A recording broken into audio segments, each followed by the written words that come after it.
Hello friends, welcome to my study online channel.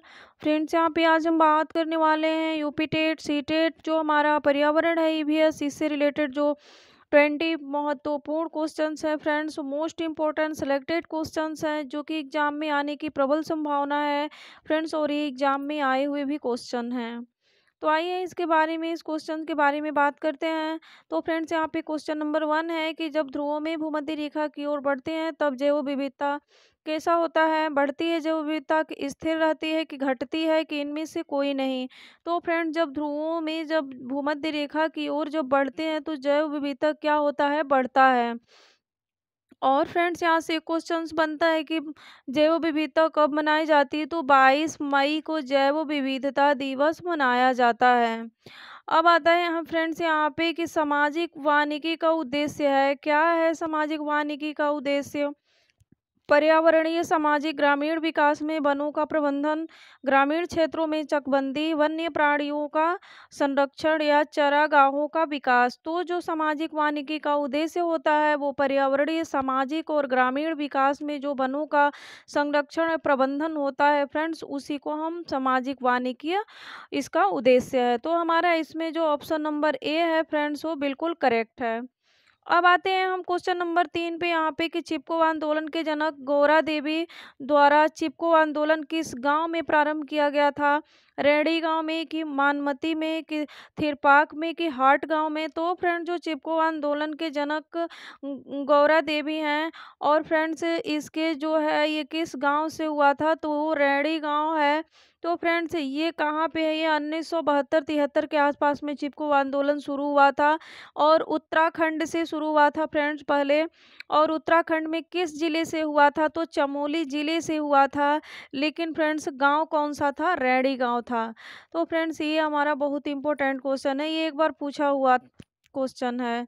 अब आते हैं यहाँ पे क्वेश्चन नंबर 4, हमारे यहाँ क्या कह रहा है कि तरुण भारत संघ के राजेंद्र सिंह को किस कार्य के लिए मैक्सेस पुरस्कार दिया गया? जल संरक्षण के लिए दिया गया कि सामुदायिक वानिकी के लिए दिया गया कि वनों के संरक्षण के लिए कि सौर ऊर्जा के लिए? तो जो तरुण भारत संघ के जो राजेंद्र सिंह को ये जो मैक्सेस पुरस्कार दिया गया फ्रेंड्स, वो राजेंद्र सिंह किससे संबंधित है? ये जल संरक्षण से संबंधित है फ्रेंड्स। तो हमारा ऑप्शन नंबर ए करेक्ट हुआ। इनको क्या हुआ था? तरुण भारत संघ के राजेंद्र सिंह को मैक्सेस पुरस्कार दिया गया जल संरक्षण के कार्य के लिए। अब आते हैं फ्रेंड्स हम क्वेश्चन नंबर 5, हमारा है यहाँ पे, निम्न में से कौन सा भारत के 3 जैव विविधता हॉट स्पॉट में से एक है? अरावली हिल्स है कि हिमालय है कि खासी हिल्स है? कोई नहीं। तो इसमें जो भारत के जो 3 जैव विविधता हॉट स्पॉट है उनमें से एक हिमालय है फ्रेंड्स। और जो ये बहुत इम्पोर्टेंट है फ्रेंड्स, ये अरावली को शामिल करने वाले हैं फ्रेंड। जो अरावली हिल्स है इसको भी हॉट स्पॉट में शामिल करने वाले हैं, लेकिन अभी शामिल नहीं हुआ है। तो यहाँ पे ये पूछ रहा है हमसे क्वेश्चन में कि भारत के 3 जैव विविधता जो हॉट स्पॉट है उसमें से जो एक है, उसमें से जो एक है वो हिमालय है। तो हमारा ऑप्शन नंबर बी करेक्ट होगा। अब आते हैं हम क्वेश्चन नंबर 6 पे, यहाँ पे कि निम्न में से कौन सा रामसर घोषणा की सूची में नाम क्षेत्र नहीं है? वुलर झील है कि रुद्र सागर झील है कि केवला देव राष्ट्रीय उद्यान है कि फ्रेंड्स राजसमंद झील है? तो इसमें फ्रेंड्स जो नहीं पूछता है ये है हमारा राजसमंद झील, जो हमारा ऑप्शन नंबर डी है वो करेक्ट आंसर होगा फ्रेंड्स। तो इसके बारे में पहले बात कर लेते हैं कि जो रामसर है, ये रामसर सम्मेलन हुआ था 1900 फ्रेंड्स 71 में हुआ था इसका सम्मेलन। और ये कहाँ हुआ था? तो ये ईरान में हुआ था। और ये किससे संबंधित है? तो ये आर्द्र भूमि से संबंधित है फ्रेंड्स। और ये भी एक बात बहुत इंपॉर्टेंट है कि जो रामसर सम्मेलन है फ्रेंड्स, ये रामसर 2 फरवरी को रामसर सम्मेलन दिवस मनाते हैं। 2 फरवरी को, हर साल 2 फरवरी को रामसर सम्मेलन दिवस मनाते हैं। और ये फ्रेंड्स संबंधित रखता है आर्द्र भूमि से। और फ्रेंड्स ये कहाँ हुआ था? ईरान में हुआ था। और इसका जो है फ्रेंड्स 1971 में हुआ था इसका सम्मेलन। तो फ्रेंड्स ये बहुत इंपॉर्टेंट है, ये भी पूछा हुआ क्वेश्चन है एक बार का। अब आते हैं हम अपने नेक्स्ट क्वेश्चन पे। क्वेश्चन नंबर 7 है यहाँ पे कि रेड डाटा बुक में किसका विवरण दर्ज होता है? केवल विलुप्त जानवरों का, कि संकटग्रस्त पौधों व जीवों का, केवल संकटग्रस्त पौधों का, या पौधों के जीवाश्म का? तो जो रेड डाटा बुक होता है ना फ्रेंड्स, ये कौन जारी करता है? सबसे पहले इसके बारे में बात कर देते हैं। तो IUCN के द्वारा जो है रेड डाटा बुक जारी किया जाता है। और फ्रेंड्स, रेड डाटा बुक जो IUCN है, इसका मुख्यालय कहाँ है? स्विट्जरलैंड में है फ्रेंड्स। ग्लैंड शहर में, स्विट्जरलैंड में ग्लैंड शहर है फ्रेंड्स, वहाँ पे इसका मुख्यालय है IUCN का। तो ये क्या करता है कि जितने हमारे संकटग्रस्त, इसमें जो पौधे व जीव दोनों को जो है विवरण दर्ज करता है हमारा रेड डाटा बुक। तो जो संकटग्रस्त हैं, अभी हो रहे हैं या हुए हैं, उनको क्या करता है कि वो दर्ज करता है रेड डाटा बुक में, अपने जो उसका विवरण होता है, संकटग्रस्त जो प्रजातियां होती हैं, जो पौधे होते हैं, जो जीवो होते हैं, उनको। तो इसमें हमारा ऑप्शन नंबर बी करेक्ट होगा। अब आते हैं फ्रेंड्स हम क्वेश्चन नंबर जो हमारा 8 है, इसके बारे में। दुनिया में सबसे बड़े मुहाने का मैंग्रोव वन कहाँ स्थित है? सुंदरवन राष्ट्रीय उद्यान, नंदा देवी और फूलों की घाटी राष्ट्रीय उद्यान, या केवलादेव राष्ट्रीय उद्यान, या मानस वन्यजीव अभ्यारण्य? तो जो दुनिया में सबसे बड़े मुहाने का मैंग्रोव वन है, वो सुंदरवन राष्ट्रीय उद्यान है फ्रेंड्स, उद्यान में स्थित है। ये फ्रेंड्स बहुत इंपॉर्टेंट क्वेश्चन है हमारा। तो फ्रेंड्स, इसके बारे में बात करते हैं कि ये सुंदरवन राष्ट्रीय उद्यान कहाँ है? ये पश्चिम बंगाल में है ये। और फ्रेंड्स, ये जो है नंदा देवी और फूलों की घाटी राष्ट्रीय उद्यान कहाँ है? ये उत्तराखंड में है, फूलों की घाटी। तो फ्रेंड्स, केवलादेव राष्ट्रीय उद्यान ये कहाँ पे है फ्रेंड्स? ये राजस्थान में है केवलादेव राष्ट्रीय उद्यान। और मानस वन्यजीव अभ्यारण्य ये हमारा असम में है। तो फ्रेंड्स, ये असम में है, और केवला देवी राजस्थान में है, और नंदा देवी और फूलों की घाटी जो राष्ट्रीय उद्यान है, वो उत्तराखंड में है। और सुंदरवन राष्ट्रीय उद्यान ये मैंग्रोव वन के लिए जाना जाता है फ्रेंड्स यहाँ पे। और ये क्या होता है फ्रेंड्स? ये पश्चिम बंगाल में है। आई होप फ्रेंड्स इसको अच्छे से आप लोग समझ गए होंगे। अब आते हैं फ्रेंड्स हम क्वेश्चन नंबर 9 पे कि आर्सेनिक द्वारा जल प्रदूषण सर्वाधिक है उत्तर प्रदेश में, मध्य प्रदेश में, बिहार में, पश्चिम बंगाल में? तो जो आर्सेनिक द्वारा जल प्रदूषण जो सर्वाधिक मात्रा में है फ्रेंड्स, वो हमारा पश्चिम बंगाल में है। तो फ्रेंड्स, ये बहुत इंपॉर्टेंट यहाँ पे पॉइंट है फ्रेंड्स। अगर पूछे कि आर्सेनिक ये जल प्रदूषण से संबंधित है।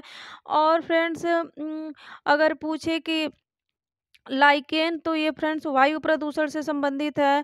और ग्रीन मोफलर पूछे तो फ्रेंड्स वो ध्वनि प्रदूषण से संबंधित है।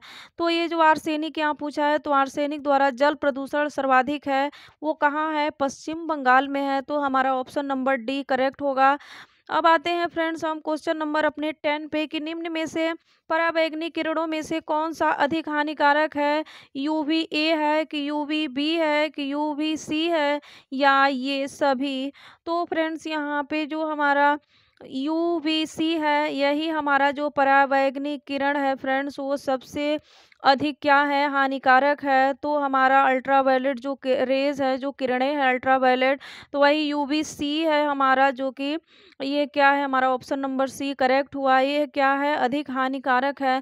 तो फ्रेंड्स, ये है क्या? जो कि ओजोन परत जो होता है ना, अल्ट्रावायलेट किरणों को रोकती है। और रोकती है जो हमारा ओजोन परत, तो क्या होता है? त्वचा कैंसर करती है जो अल्ट्रावायलेट किरणें होती हैं, जो UV किरणें होती हैं। और फ्रेंड्स, इसे पूछता है कि ओजोन दिवस कब मनाया जाता है? तो ओजोन दिवस 16 सितंबर को मनाया जाता है। और फ्रेंड्स, ओजोन परत को मापने के लिए डॉप्सन का प्रयोग करते हैं फ्रेंड्स। ये बहुत इंपॉर्टेंट है, ये डॉप्सन पूछा हुआ क्वेश्चन है कि ओजोन परत को किससे मापते हैं हम? तो ओजोन परत को डॉप्सन से मापते हैं। तो हमारा यहाँ पे जो अल्ट्रावायलेट किरणें हैं, जो पराबैंगनी किरणें हैं फ्रेंड्स, वो UVC है, जो कि सबसे ज़्यादा हानिकारक है। और फ्रेंड्स, ये ओजोन परत क्या करता है? इस किरणों को, वो जो अल्ट्रावायलेट किरणें होती है, उनको रोकता है। अगर फ्रेंड्स, अगर ओजोन परत नहीं होता तो क्या होता? हमें अब पृथ्वी पे जितने सारे मानव हैं फ्रेंड्स, उनको बहुत ये जो त्वचा कैंसर होता है, ये रोग फ्रेंड्स, वो स्किन कैंसर वो होता, और जो है बहुत नुकसान होता। तो इसलिए हमें ये बहुत इम्पोर्टेंट है कि पराबैंगनी किरणों में सबसे हानिकारक UVC, अल्ट्रावायलेट किरण जो है UVC, ये सर्वाधिक हानिकारक है। अब आते हैं हम क्वेश्चन नंबर 11 पे कि निम्न में से कौन सी ग्रीन हाउस गैस नहीं है? कार्बन डाइऑक्साइड, नाइट्रस ऑक्साइड, या हीलियम, या मीथेन? तो फ्रेंड्स जो कि ग्रीन हाउस गैस के लिए कार्बन डाइऑक्साइड सबसे उपयुक्त गैस मानी जाती है, नाइट्रस ऑक्साइड भी है, मीथेन भी है, लेकिन फ्रेंड्स जो हीलियम है ये नहीं है फ्रेंड्स, ग्रीन हाउस गैस ये हीलियम नहीं है, तो इसलिए हमारा ऑप्शन नंबर सी करेक्ट होगा। और फ्रेंड्स यहाँ पे जो वायुयान के जो टायरों में कौन सी हवा भरी जाती है, तो हीलियम गैस भरी जाती है फ्रेंड्स, वायुयान जो होता है उसके टायरों में। क्यों? क्योंकि फ्रेंड्स ये सबसे हल्की गैस होती है हीलियम। तो फ्रेंड्स ये क्या है कि ये ग्रीन हाउस गैस नहीं है। अब आते हैं फ्रेंड्स हम क्वेश्चन नंबर 13 पे कि भूमंडलीय तापमान का कारण है हिमनदों में वृद्धि, कार्बन डाइऑक्साइड में वृद्धि, कार्बन डाइऑक्साइड में कमी या वनों में वृद्धि। तो जो भूमंडलीय ताप का कारण है फ्रेंड्स वो कार्बन डाइऑक्साइड में वृद्धि है। क्योंकि फ्रेंड्स यहाँ पे जो भूमंडलीय ताप क्या होता है फ्रेंड्स, जैसे ग्रीन हाउस गैस इफेक्ट आप कह सकते हैं या हरित गृह प्रभाव जिसको हम कहते हैं। तो क्या होता है कि जो सूर्य की किरणें पृथ्वी पर आती हैं वह पूरी तरह लौट नहीं पाती हैं, जिससे पृथ्वी का तापमान क्या होता है, टेम्परेचर बढ़ जाता है, जिससे CO2 कार्बन डाइऑक्साइड में वृद्धि होती है। तो ये यहाँ पे होगा भूमंडलीय तापमान का कारण है कार्बन डाइऑक्साइड में वृद्धि, तो हमारा ऑप्शन नंबर बी जो है वो करेक्ट होगा। अब आते हैं फ्रेंड्स हम अपने नेक्स्ट क्वेश्चन पे, जो कि हमारे यहाँ नेक्स्ट क्वेश्चन है फ्रेंड्स, विश्व उष्मायन के लिए निम्न में से कौन सा एक कारक है। तो फ्रेंड्स वाहनों से जो निकली गैस है ये है, कि पेड़ पौधों से निकली गैस ये है, कि भट्टियों से निकली गर्म हवा है, कि रसोई गैस है। तो जो विश्व उष्मायन के लिए निम्न में से कौन सा एक कारक है, तो वाहनों से निकली जो गैस है फ्रेंड्स, जो हमारा ऑप्शन नंबर ए हो जाऊगा वो करेक्ट होगा।